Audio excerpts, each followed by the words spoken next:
Hi friends, welcome back to my channel దుర్గాస్ kitchen 916. ఈరోజు నేను ఇవి ఏట తలకాయ కాళ్ళండి. ఇవి చార్వా చేస్తాను. ఈ కర్రీ కూడా చాలా బాగుంటుందండి. ఇవి ఎస్పెషల్లీ జలుబు దగ్గు ఉన్న వాళ్ళకి చాలా మంచిగా పనిచేస్తుందండి.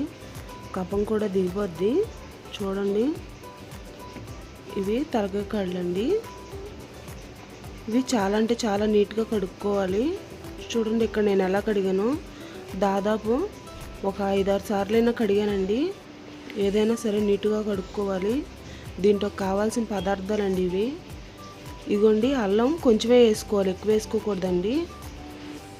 ఏటమాసం కూరలో ఏ కర్రీలో అయినా సరే అల్లం కొంచెమే వేసుకోవాలి. ఇక్కడ ఎల్లుల్లిపాయలు, ఉల్లిపాయలు, ఎండు కొబ్బరి, పచ్చిమిర్చి అండి. ఇక్కడ నేను జీడిపప్పు, జీలకర్ర, ఎలాచి కూడా వేస్తానండి. నేను మిక్సీ పట్టేసుకుంటాను. కూర ఎలా చేయాలో చూపిస్తానండి. ఇక్కడ నేను స్టవ్ వెలిగించుకొని పాన్ పెట్టుకొని తగినంత ఆయిల్ వేసుకున్నానండి. ఈ ఎన్వి ఐటమ్స్లో ఎక్కువ ఆయిల్ వేసుకోవాలండి. అలా వేసుకోకపోతే కర్రీ ఏం బాగోదండి.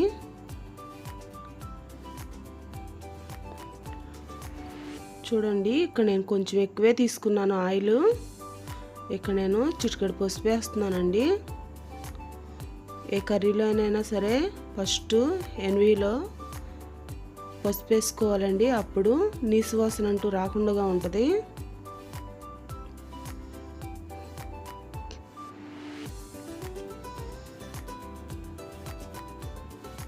ఇప్పుడు నేను ఇక్కడ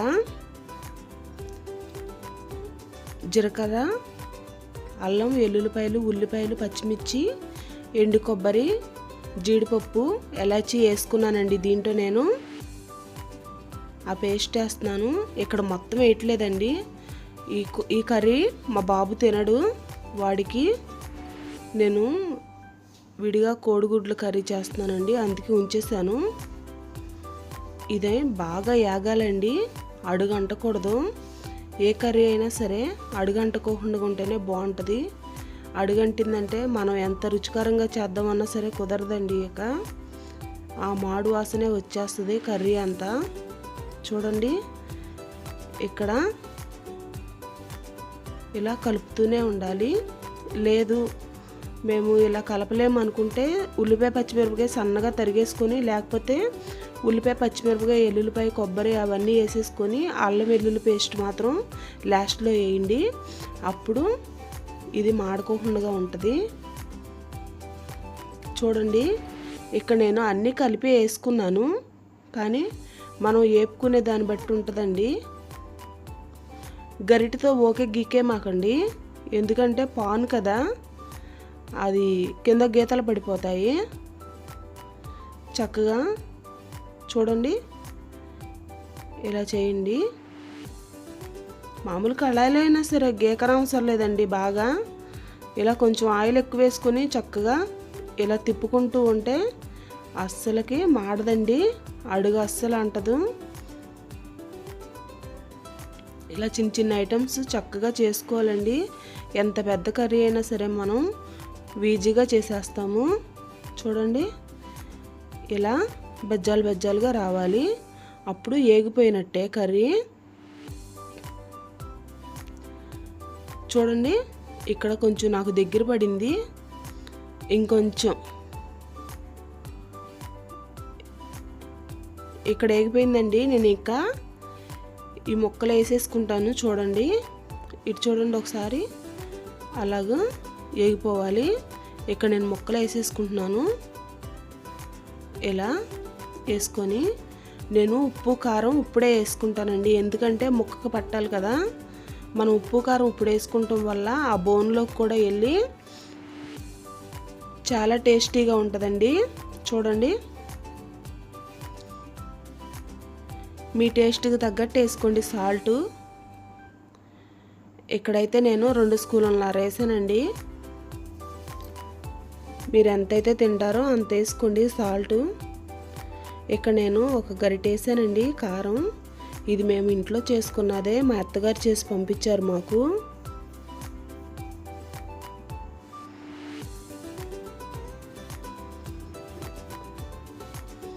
చూడండి ఇలా మొత్తం కలిపేసుకోవాలి.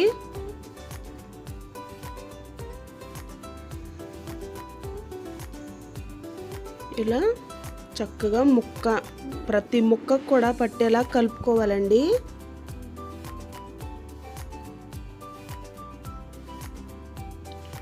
ఇలా చూడండి ఎట్లా మ్యాగ్నెట్ అయిపోయింది, మొత్తం కలిసిపోయింది చూడండి ఒకసారి. ఇలా లిడ్ పెట్టేసుకొని కాసేపు యాగనివ్వాలండి. దీన్ని ఏగితేనే అప్పుడు కనీసం ఒక 5 నిమిషాలైనా ఉండాలండి. ఏగినాక ఎసరు పోసుకోవాలి. హై ఫ్లేమ్లోనే పెట్టండి స్టవ్. ఇదిగోండి చూడండి, ఇక్కడ నేను హై ఫ్లేమ్లో పెట్టాను. ఇది మాడదండి, కంగారు పడమాకండి. ఒక 5 నిమిషాలు అట్ట వదిలేసేయండి. ఇదిగో చూడండి, ఇక్కడ నేను 5 నిమిషాలు వదిలేసాను. అట్ట నూనె పైకి రావాలండి చక్కగా. నూనె పైకి వస్తేనే మనకి ముక్క ఏగినట్టండి. చూడండి నాకు ఇక్కడ అడుగంటలేదండి. 5 మినిట్సే కదండి మనం ఇక్కడ వదిలేసేది స్టవ్. ఎక్కువసేపు ఉంచకూడదు, అప్పుడు అడుగంటేస్తుంది. ఇక్కడ నాకు ఇదైతే పూర్తిగా ఏగిపోయిందండి. నేను దీంట్లో ఇప్పుడు ఎసరు పోసుకుంటాను. మీరు చారువాలాగా తాగాలి అనుకుంటే ఎక్కువ పోసుకోండి. నేను ఇక్కడ నార్మల్గా కొంచెం చూసి పోస్తున్నానండి, ఎక్కువ పోయట్లేదు ఎసరు అనేది. చూడండి ఒకసారి, కర్రీ కూడా చాలా బాగుంటుంది. మీరు ట్రై చేసి నాకు కామెంట్ పెట్టండి ఫ్రెండ్స్. నా వీడియోకి లైక్ చేయండి, షేర్ చేయండి, కామెంట్ పెట్టండి. ప్లీజ్ సబ్స్క్రైబ్ చేసుకోండి ఫ్రెండ్స్. ఇలా ముక్క మునిగే అంతవరకు పోసుకుంటే చాలండి.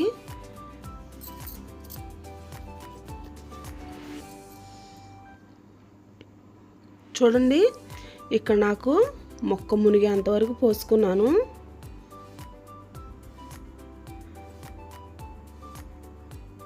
అడుగు అస్సలు అంటదండి. చూడండి ఇలా మొక్క మునిగిపోవాలండి చక్కగా. ఇప్పుడు లిడ్ పెట్టేసుకొని కాసేపు, ఇక్కడ దాదాపు నాకు ఒక 30 గంట అయినా ఉడికిద్దండి. ఇది ఒక అరగంట తర్వాత మళ్ళీ రావడమే. ఇగోండి ఇప్పుడు అరగంట అయింది, ఇలా ఉడికిందండి. చూడండి అలా నూనె పైకి తేలిపోతూ ఉంటే ఇంకా మనకి ఇది ముక్కలోకి వెళ్ళినట్టే. ఇంకోసేపు ఇంకా 1/2 గంట అయినా నాకు ఇక్కడ చూడండి ఇంకొక 1/2 గంట అయినా ఉడకాలండి. ఇది ఇలా చారువా లాగా ఉంది చూడండి. ఇక్కడ కొంచెం ఎగరాలండి. ఇలా ఇక్కడ నేను దీంట్లో ఫస్ట్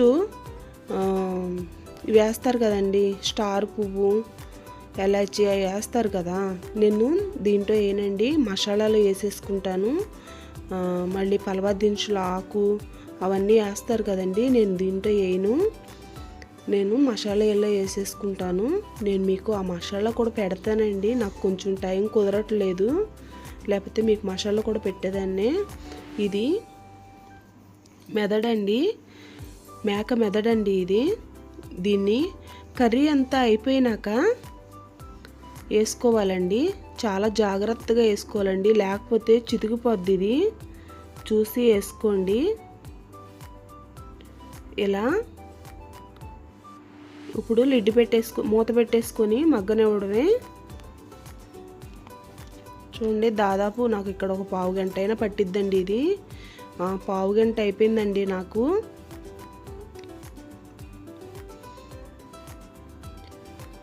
ఇప్పుడు నేను ఇక్కడ మసాలా చల్లుకుంటున్నానండి. చెప్పాను కదా మొత్తం పలవా దినుసుల ఐటమ్స్ మొత్తం వేసి, జాజికాయ అవన్నీ వేసి నేను చేస్తానండి మసాలా. ఇక్కడ నేను కొత్తిమీర మార్నింగ్ తెప్పించాను, అది బయట పెట్టేసరికి ఒళ్ళిపోయిందండి.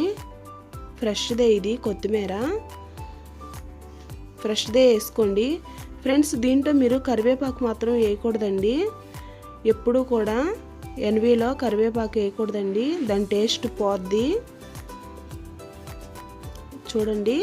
ఇక గరిటె పెట్టి ఇక్కడ తిప్పకూడదండి అసలుకి. ఇక్కడ లిడ్ పెట్టేసేసి కాసేపు మగ్గనిస్తమే. చూడండి ఇలా అయిపోద్ది కర్రీ. నాకు ఇక్కడ దగ్గర పడిపోయిందండి. ఇక నేను ఇది స్టవ్ కట్టేసుకుంటామే. దీంతో పాయ అవి చేస్తారండి, నేను అవి కూడా పెడతాను మీకు, ఆ వీడియో కూడా పెడతాను. ఇంకా ఇది జలుబులు అవి చేసిన వాళ్ళకి చాలా బాగుంటుందండి. చూడండి మెదడు కూడా పూర్తిగా ఉడికిపోయింది నాకు. ఇక్కడ నేను స్టవ్ ఆపేసుకుంటున్నానండి. ఆపేసాను. ఇక్కడ రైస్ కూడా చూద్దామండి. రైస్ కూడా అయిపోయిందండి. మా పిల్లలు భోజనానికి వచ్చే టైం అయింది. ఇక్కడ వాళ్ళు తినేసి వెళ్ళిపోయారండి భోజనం. ఇప్పుడు మా వారికి వడ్డిస్తాను. వాళ్ళు తినేసారు. ఇప్పుడే 10 నిమిషాలు అవుతుంది. సరే అట్లయితే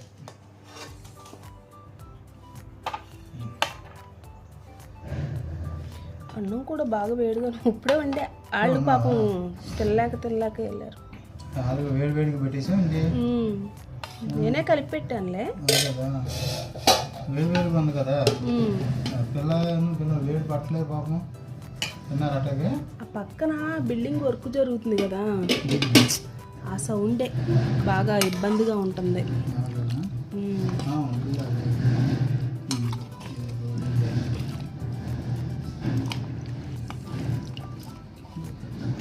అండి మెదడైనా ఉందా? ఉంది. పెట్టలేదు పిల్లలకి. వేసాను వాళ్ళకి కూడా కొంచెం. సరే అట్టయితే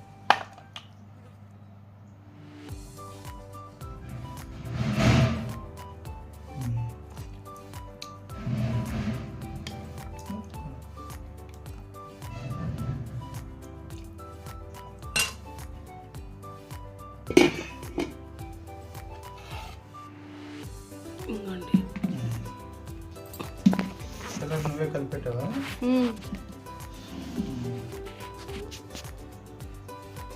పక్కన పెట్టుకున్నా. బన్ను ఇది తినడు కదా, వాడికి ఏమో గుడ్లుగా ఎగిరేసాను. ఈ రసం కొద్దిగా పెట్టాల్సిన పిల్లలకి, కొద్దిగా మంచిగా జలుబు చేస్తుంది కాబట్టి. ఆడ అసలు తింటలేదు కదా. ఇంకా పిల్ల తింది.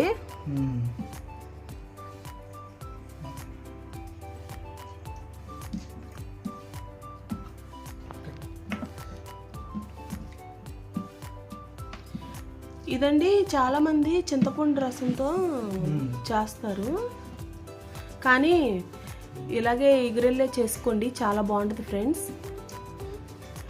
ఇది మామూలుగా మనకి రాగి సంగటిలో కూడా చాలా బాగుంటుందండి.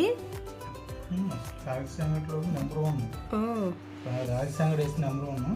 అయితే రైస్లో మనం ఎక్కువ రసం వెళ్ళే పోసుకుని, చారే రసం పోసుకుంటే అసలు జలుబు అనేది, కఫం అనేది, తలకు పట్టిన కఫం అనేది మొత్తం కొట్టేస్తుంది అనమాట. అంటే తగ్గిపోద్ది మొత్తం. అవును. కొద్దిగా చాలు కొద్దిగా. మెయిన్ అన్నిటికన్నా ఇంపార్టెంట్ ఈ రసమే అండి. ఈ రసంతోనే తినాలి. దీంట్లోనే మసాలా అన్నీ కలిసి ఉంటాయి కాబట్టి ఈ రసంతోనే ఇంపార్టెంట్. ముందు ఇదే వెళ్ళాలి ముందు మనకి. చాలు తర్వాత ఈ రసంతోనే ఇలా తింటే కొద్దిగా వేడిగా ఉంటుంది, ఇంకా చల్లలేదు. ఇది వేడి మీద తినాలండి.